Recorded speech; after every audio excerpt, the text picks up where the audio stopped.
heures, 0 minutes, 20 secondes.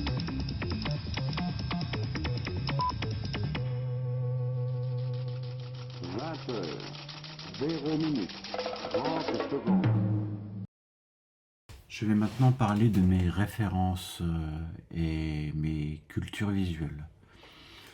Elles viennent de domaines variés. Elles partagent un rapport fort à l'imaginaire, à la machine, à l'architecture et à la forme. D'abord, Léonard de Vinci, forcément.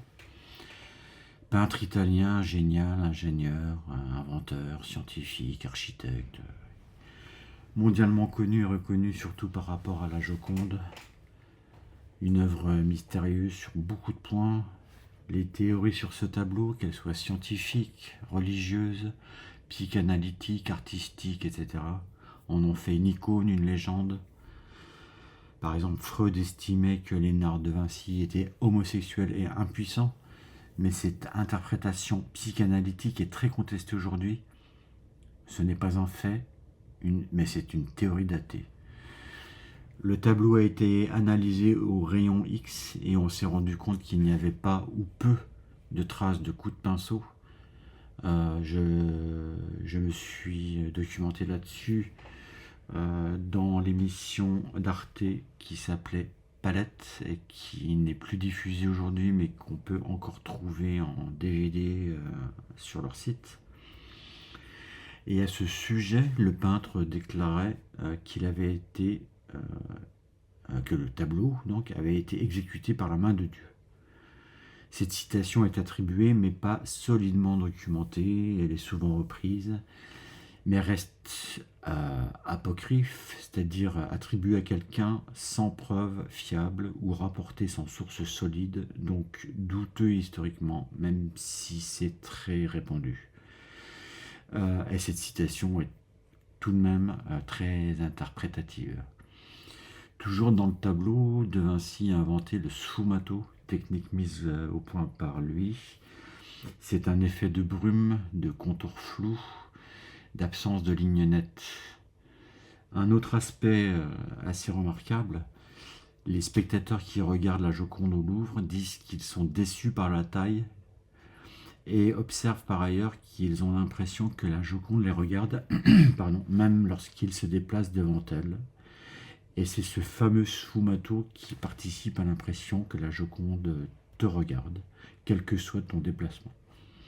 Cette illusion perspective très connue est appelée l'effet Mona Lisa. Autre hypothèse, malgré l'apparente banalité de l'œuvre, il s'agirait, d'après certains théoriciens d'art, d'un autoportrait. Pour ma part, ce qui me nourrit, ce sont ces machines, ces inventions visionnaires qui datent donc de la Renaissance et qui sont réalisées et rendues possibles des siècles plus tard. Autre source, Jules Verne, qui est né en 1928 et décédé en 1905, un écrivain français donc, dont l'œuvre pour la plus grande partie est constituée de romans d'aventure et d'anticipation scientifique. En 2011, c'est l'auteur de la langue française le plus traduit dans le monde, bien au-delà de Agatha Christie par exemple. Nombreux romans ont été adaptés au cinéma et pour ma part, je m'appuie sur son imaginaire scientifique et l'exploration, par exemple le Nautilus. Et pour moi, Jules Verne a inventé le steampunk sans le savoir, avant même que le terme existe. Enfant, j'étais fasciné par une série sur le capitaine Nemo, et c'est un peu un rêve de gosse que je réalise avec ce projet. Tolkien, un Britannique, auteur britannique, écrivain, philologue, c'est-à-dire spécialiste des langues et des textes historiques universitaires. Il est largement considéré comme le fondateur moderne du genre heroic fantasy. Remarquable pour la profondeur du world building, c'est-à-dire un monde mythologique. Il a créé dans Le Seigneur des Anneaux et dans le Hobbit une langue, une carte, un monde. Et pour l'anecdote, Le Hobbit a été raconté à l'origine pour ses enfants. Quant au Seigneur des Anneaux, c'est une suite beaucoup plus complexe, avec le même univers, le même socle, une même mythologie. Cependant, pour mon projet, je ne cherche pas à reproduire ce type de narration. Beksinski, peintre, photographe, dessinateur et sculpteur polonais, 1929-2005. Battu à mort dans son appartement par le fils de son gardien après un différend financier. Ayant eu une vie particulièrement éprouvante, ces dernières années furent beaucoup plus compliquées. Son épouse, Sofia, dont il était très épris, meurt dans des circonstances cruelles. Un an plus tard, à la veille de Noël de 1999, son fils Thomas, présentateur à la radio, se suicide après avoir fait plusieurs tentatives, source Wikipédia. Je m'appuie sur ses visions sombres, ses photographies audacieuses, ses formes architecturales et organiques. Wim Delvoye, artiste plasticien belge contemporain. Il travaille avec la sculpture, les installations, le dessin, les objets monumentaux.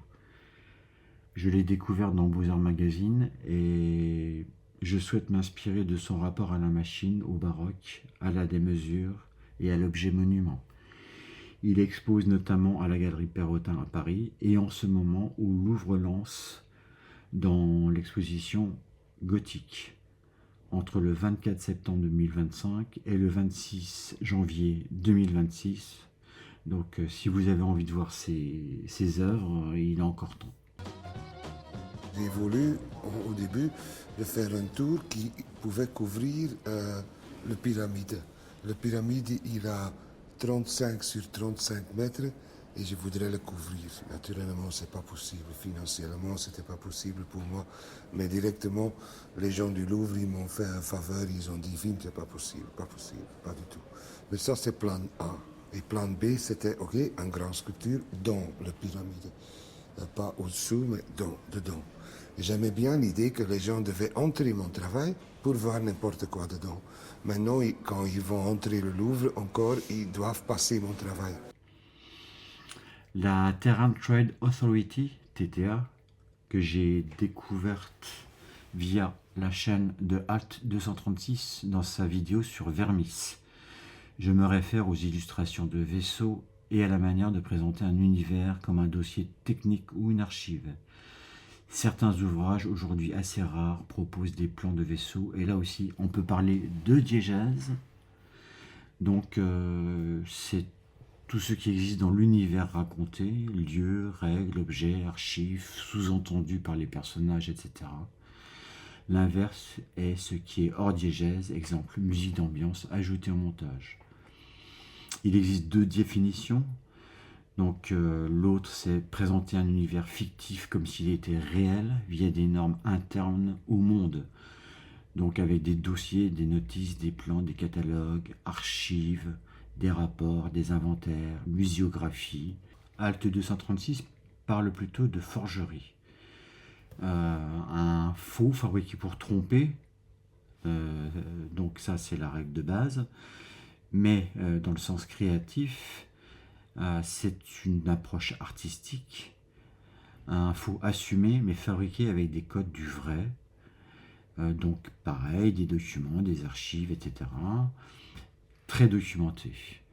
Chris Foss, lui, fait partie de la TTA et je m'appuie sur ses lectures de volume, la présence des vaisseaux et leur énergie visuelle. Il donne même des croquis de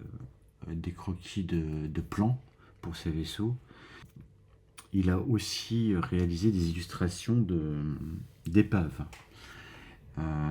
Et ce que j'aimerais, c'est un peu mêler des vaisseaux, par exemple, des vaisseaux d'épave qui seraient secourus par des vaisseaux beaucoup plus propres. Ensuite vient 40K, oui, de Warhammer. En particulier les sorts de bataille, pour l'aspect gothique, la machine cathédrale et le sacré au design. Autre référence, bien sûr, David Lynch. J'aime dire qu'il est euthasonien, comme les appelait avec humour Jean-Luc Godard. Maintenant, il faut faire attention à ce qu'on dit. Il les appelait comme ça parce qu'ils n'avaient pas de nom, on ne peut pas dire USanien, on ne peut pas dire américain, c'est les Américains, c'est les Amériques. Je me réfère pour son œuvre à son atmosphère, au rythme lent, au silence et aux zones volontairement floues. Notamment Dune pour son esthétique lourde, étrange et monumentale, où se mêlent machine, sacré et pouvoir. Gregoric, pour ses conversions sur YouTube, est l'idée de Night Cathedral qui pousse l'architecture gothique sur les machines. Blame, pour l'architecture démesurée, de Tsutomi Nihei, qui réalise des croquis à l'échelle écrasante. C'était un ancien architecte, ou du moins qui a été formé à l'architecture, et s'est ensuite tourné vers le manga avec des visions cyberpunk monumentales. HR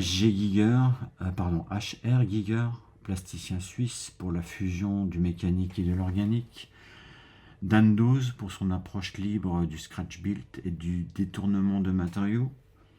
Alt 236 pour son approche narrative, son ton posé et sa manière de parler d'images et de références. Surtout la playlist Stendhal Syndrome. Il collabore maintenant avec Arte. Ce qui m'intéresse, ce sont les mondes imaginaires dont on sait qu'ils sont faux, mais qui sont tellement documentés et cohérents qu'ils en deviennent immersifs. On y croit sans vraiment y croire. C'est ce qu'on appelle une fiction documentée ou une approche diégétique, comme je l'ai expliqué précédemment.